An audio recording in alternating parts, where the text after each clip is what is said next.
Kembali di Ayu Siang, pemirsa, Satlantas Polres Boyolali, Jawa Tengah menangkap 5 pelaku pembuat video menantang maut di Jalan Tol Semarang Solo. 5 pelaku yang masih di bawah umur ini berakhir dengan permintaan maaf. 5 pelaku anak di bawah umur pembuat video menantang maut di ruas Jalan Tol Semarang Solo akhirnya ditangkap. Kelimanya yang masih duduk di bangku SMP ini berujung dengan permintaan maaf. Tidak ada sanksi untuk para pelaku. Dengan didampingi orang tua, mereka diberi pembinaan agar bijak menggunakan media sosial dan dilarang membuat materi yang membahayakan diri atau orang lain. Ini kita panggil adik-adik untuk kita berikan pembinaan kepada mereka terkait perbuatan mereka yang sangat merugikan diri sendiri maupun pengguna jalan lainnya. Mereka masih anak-anak ini? Masih anak-anak di usia 14 tahun dan masih duduk di SMP kelas 8. Himbau kepada masyarakat khususnya yang tinggal di seputaran sepanjang ruas jalan tol untuk tidak melakukan kegiatan yang mengganggu keselamatan jiwa orang lain maupun diri sendiri. Sebelumnya pemirsa, sejumlah anak nekat membuat konten di media sosial dengan membahayakan diri sendiri. Keempat anak ini mengambil video di tengah ruas jalan tol Semarang Solo kilometer 480 di saat mobil-mobil melaju kencang.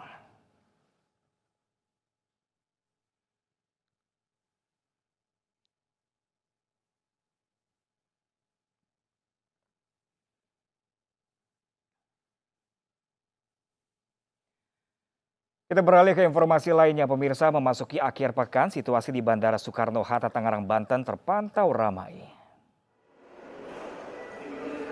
Sejumlah penumpang mulai berdatangan di Bandara Soekarno-Hatta, tepatnya di Terminal Keberangkatan 2D Domestik Bandara Soekarno-Hatta. Menurut data dari pihak bandara, hari ini terdapat 256 penerbangan dengan total 35.810 penumpang. Angka ini meningkat dibandingkan kemarin. Sejumlah aturan atau persyaratan bagi para penumpang yang akan melakukan penerbangan diantaranya harus memiliki surat keterangan bebas COVID-19 dan menunjukkan bukti vaksin.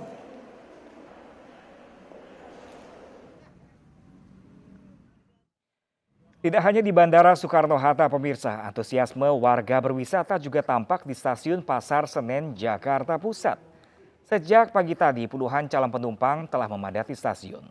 Umumnya para penumpang akan pergi ke Cirebon, Malang hingga Surabaya.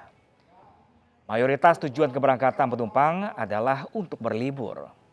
Pengelola stasiun tetap memberlakukan prokes ketat dan penumpang usia di bawah umur 12 tahun sementara waktu masih tidak diperkenankan melakukan perjalanan menggunakan kereta api jarak jauh.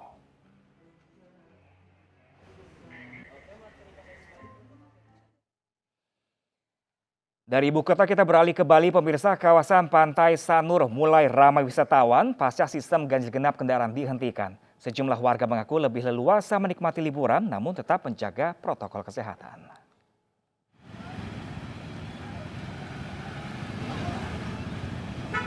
Ramainya kawasan Pantai Sanur dan Pasar Bali mulai terjadi dari gerbang masuk kawasan pantai, di mana petugas parkir sibuk melayani sejumlah kendaraan yang hendak masuk. Hal ini bertepatan dengan surat edaran gubernur yang terbaru terkait peniadaan pengaturan sistem ganjil genap di kawasan wisata karena dinilai tidak efektif. Wisatawan mulai memanfaatkan kesempatan ini untuk menikmati libur di pantai dan disambut bahagia oleh pedagang sekitar. Dikit-dikit aja sekarang. Orang belum juga orang banyak-banyak sebelum kayak corona itu loh. Ya, tidak ya. Tapi sudah mulai meningkat ya? Ya, kayak tadi kata-kata yang lokal aja ada. Ya, lumayan menikmati jadinya lebih leluasa. Yang penting sih jaga jarak sama pakai masker aja. Petugas juga berpatroli memastikan penerapan protokol kesehatan tetap terjaga. Diperkirakan puncak keramaian terjadi jelang sore hari dengan catatan kondisi cuaca yang bersahabat. Dari Denpasar, Bali, Indira Ari, iNews melaporkan. Kawasan wisata di Palembang, Sumatera Selatan juga mulai didatangi oleh warga. Warga menikmati keindahan Sungai Musi dari Benteng Kuto Besak. Benteng Kuto Besak atau BKB mulai ramai dikunjungi warga Palembang.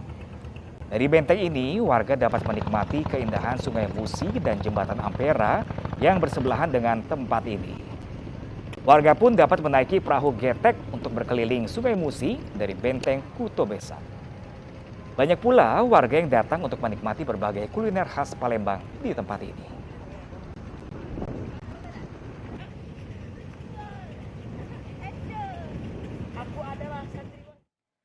Ya pemirsa, kita bergabung dengan rekan Ayu Felicia di Benteng Kuto Besak di Palembang, Sumatera Selatan. Ayu, bagaimanakah suasana di Benteng pada akhir pekan ini? Apakah yang seru di sana? Silakan, Ayu. Ya, Prof, saat ini saya sedang berada di Benteng Kuto Besak Palembang yang menjadi salah satu destinasi wisata pilihan warga Kota Palembang. Dapat Anda lihat saat ini di Benteng Kuto Besak sendiri ada sejumlah warga yang sedang menikmati akhir pekannya di sini karena memang Benteng Kuto Besak ini menjadi salah satu pilihan dari sejumlah wisata yang ada di Kota Palembang untuk didatangi oleh warga lokal maupun dari luar Palembang. Beragam kegiatan pun dapat dilakukan di Benteng Kuto Besak ini, di mana Benteng Kuto Besak ini memang bersebelahan lokasinya dengan Sungai Musi dan juga Jembatan Ampera, sehingga warga yang datang ke sini pun biasanya untuk menikmati keindahan Sungai Musi dan juga Jembatan Ampera. Dari sini juga warga dapat menaiki perahu getek untuk menyusuri Sungai Musi.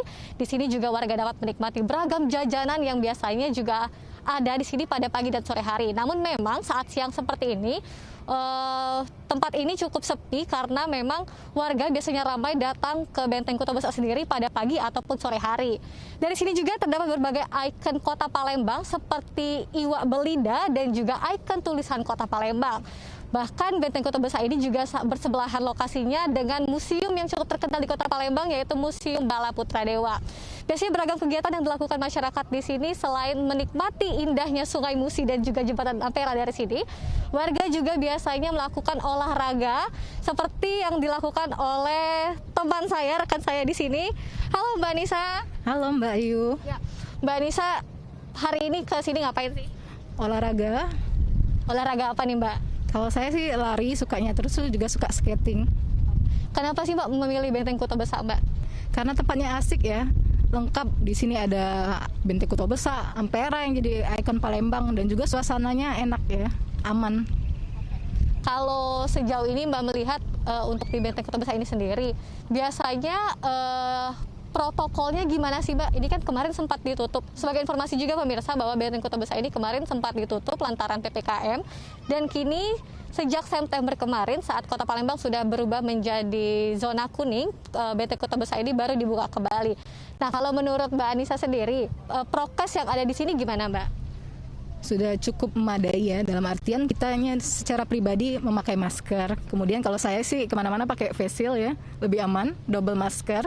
Nah kalau dari keamanan kota biasanya suka ngingatin nih, kalau kita di jalan-jalan nggak pakai masker, oh dipakai maskernya. Dan juga tempatnya luas sehingga kan kita juga bisa cari spot-spot yang terlalu ramai. Kalau Mbak sendiri biasanya ke BKB hari apa dan waktunya kapan sih? Biasanya hari Minggu pagi. Iya. Artinya ini lagi jalan-jalan aja ya Mbak ya? Oh, sekalian olahraga. Udah lama sih nggak olahraga. Oke pemirsa. Ya pemirsa, sebagai informasi tadi juga seperti yang saya informasikan tadi, bahwa di Kota Palembang sendiri memang sudah mulai memasuki zona kuning pada September kemarin. Dan protokol kesehatan juga sudah diterapkan di mana di Benteng Kuto Besak ini karena wilayahnya cukup luas sehingga warga yang datang pun dapat berjarak. Dan juga warga tetap mengenakan masker dan lainnya. Di sini juga ada petugas yang berjaga untuk mengingatkan warga apabila terjadi kerumunan, dan juga ada warga yang tidak mematuhi protokol kesehatan. Namun memang sayang masih ada beberapa pedagang yang tidak mengenakan masker. Demikian laporan dari Palembang, Sumatera Selatan. Kembali ke Anda di studio.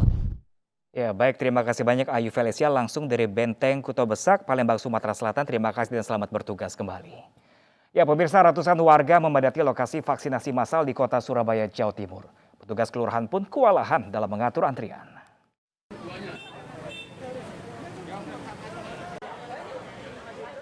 Antrian dan kerumunan terjadi di tempat vaksinasi di kantor Kelurahan Ploso, Kecamatan Tambak Sari, Surabaya, Jawa Timur. Ratusan warga memadati lokasi vaksinasi. Meski mereka menggunakan masker, namun jaga jarak sulit diterapkan. Petugas kelurahan pun kewalahan mengatur antrian maupun kerumunan peserta. Warga dengan ditekatkan di kantor kelurahan antusiasnya begitu banyak daripada di gelanggang maupun di KPKR. Sementara itu dalam vaksinasi massal ini, pihak Kelurahan Ploso yang bekerja sama dengan Puskesmas Rangkah Surabaya menyediakan 400 dosis vaksin Sinovac. Dari Surabaya, Jawa Timur, Yuda Prawira, iNews melaporkan. Sementara itu pemirsa, Wali Kota Medan Bobi Arief Nasution mengizinkan acara konser musik dan pagelaran seni di tengah pandemi COVID-19. Pagelaran seni dan konser musik mulai diizinkan di Kota Medan meski masih dalam situasi pandemi COVID-19. Namun penyelenggara wajib ikuti protokol kesehatan seperti mempertimbangkan lokasi yang memadai, tidak menimbulkan kerumunan. Wali Kota Medan Bobi Nasution meminta warga mengutamakan prokes agar Kota Medan bisa tetap turun level dan terhindar dari penyebaran klaster baru. 2 tahun lamanya pekerja seni vakum kini mendapatkan angin segar dengan diizinkannya kembali konser musik. Ini pun jadi harapan baru bagi para pelaku seni yang sepi pekerjaan akibat pandemi. Artinya konser ini udah boleh dibuka berarti Pak Wali dengan cara-cara ketentuan berarti Pak Wali? Ya kalau konsernya yang datang, konsernya halamannya luas, tidak menjadikan kerumunan, di ketentuan di situ sudah diperbolehkan atau tidak diperbolehkan melihat dari kondisi wilayahnya masing-masing. Itu ada ya kalau misalnya di kelurahan mana dulu buatnya, statusnya apa dulu, habis itu bagaimana ruangannya sempit atau luas, udah gitu berapa yang hadir, jangan pula yang konser aja yang nyanyi aja 10 orang, ruangannya cuma kapasitas 20 orang, nah, berapa lagi yang nonton, gitulah Bang ya. Pemirsa, siapa sangka di jantung ibu kota ada kampung yang bebas dengan asap rokok. Penasaran seperti apa? Kita akan ke sana langsung usai jeda, tetaplah bersama kami.